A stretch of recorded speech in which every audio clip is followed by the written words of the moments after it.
And word was given to Joab that the king was weeping and sorrowing for Absalom.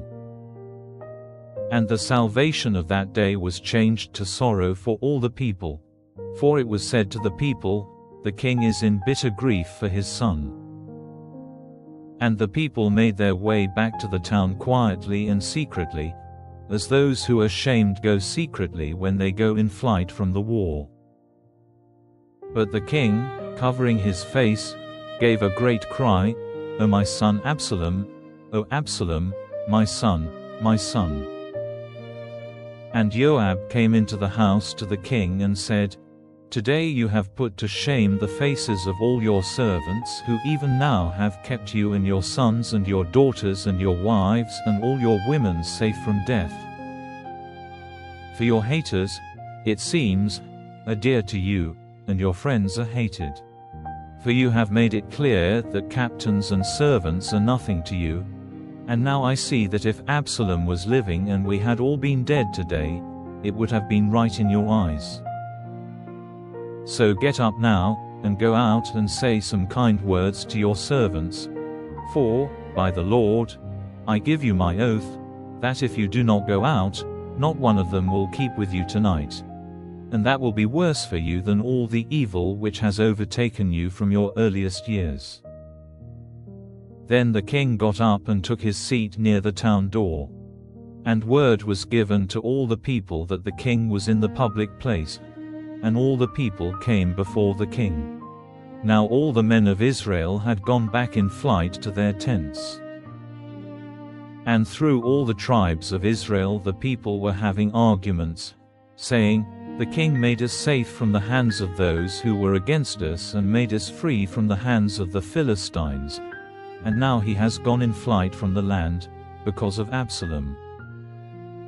And Absalom, whom we made a ruler over us, is dead in the fight. So now why do you say nothing about getting the king back?" And word of what all Israel was saying came to the king. And King David sent word to Zadok and Abiathar, the priests, "Say to the responsible men of Judah, why are you the last to take steps to get the king back to his house? You are my brothers, my bone and my flesh. Why are you the last to get the king back again? And say to Amasa, are you not my bone and my flesh? May God's punishment be on me, if I do not make you chief of the army before me at all times in place of Joab."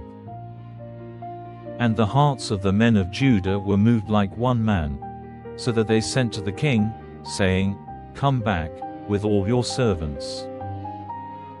So the king came back, and came as far as Jordan. And Judah came to Gilgal, meeting the king there, to take him back with them over Jordan. And Shimei, the son of Gera, the Benjamite from Bahurim, got up quickly and went down with the men of Judah for the purpose of meeting King David. And with him 1,000 men of Benjamin, and Ziba, the servant of Saul, with his 15 sons and 20 servants, came rushing to Jordan before the king, and kept going across the river to take the people of the king's house over, and to do whatever was desired by the king. And Shimei, the son of Gera, went down on his face in the dust before the king, when he was about to go over Jordan, and said to him, "Let me not be judged as a sinner in your eyes, O my lord, and do not keep in mind the wrong I did on the day when my lord the king went out of Jerusalem, or take it to heart.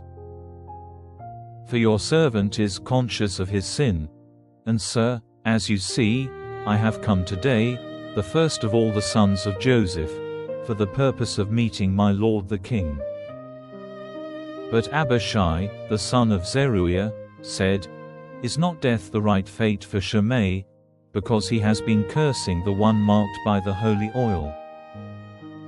And David said, "What have I to do with you, you sons of Zeruiah, that you put yourselves against me today? Is it right for any man in Israel to be put to death today? For I am certain today that I am king in Israel." So the king said to Shimei, "You will not be put to death. And the king gave him his oath. And Mephibosheth, the son of Saul's son, came down for the purpose of meeting the king.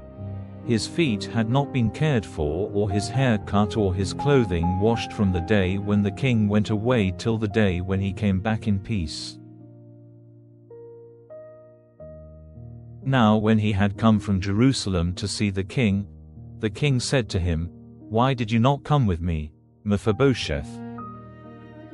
And he said in answer, "Because of the deceit of my servant, my lord king, for I, your servant, said to him, 'You are to make ready an ass, and on it I will go with the king, for your servant has not the use of his feet. He has given you a false account of me, but my lord the king is like the angel of God. Do then whatever seems good to you.' For all my father's family were only dead men before my lord the king, and still you put your servant among those whose place is at the king's table. What right then have I to say anything more to the king?" And the king said, "Say nothing more about these things. I say, let there be a division of the land between Ziba and you." And Mephibosheth said, "Let him take it all, now that my lord the king has come back to his house in peace." And Barzillai the Gileadite came down from Rogelim, and he went on as far as Jordan with the king to take him across Jordan.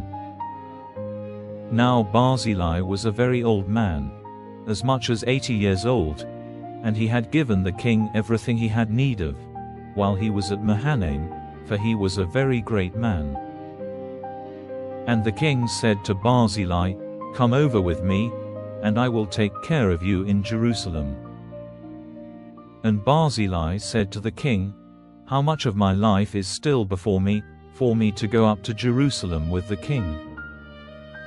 I am now 80 years old, good and bad are the same to me.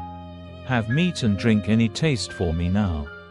Am I able to take pleasure in the voices of men or women in song? Why then am I to be a trouble to my lord the king? Your servant's desire was only to take the king over Jordan. Why is the king to give me such a reward? Let your servant now go back again, so that when death comes to me, it may be in my town and by the resting place of my father and mother. But here is your servant Shimei. Let him go with my lord the king, and do for him what seems good to you." And the king said in answer, "Let Shimei go over with me, and I will do for him whatever seems good to you, and whatever your desire is, I will do it for you."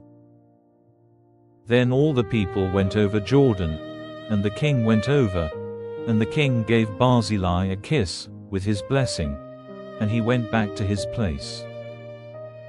So the king went over to Gilgal, and Shimei went with him. And all the people of Judah, as well as half the people of Israel, took the king on his way. Then the men of Israel came to the king and said, "Why have our countrymen of Judah taken you away in secret and come over Jordan with the king and all his family?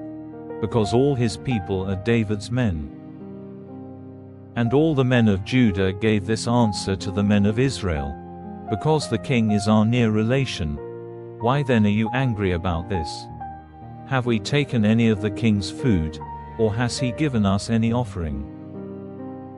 And in answer to the men of Judah, the men of Israel said, "We have 10 parts in the king, and we are the first in order of birth. Why did you make nothing of us? And were we not the first to make suggestions for getting the king back?" And the words of the men of Judah were more violent than the words of the men of Israel.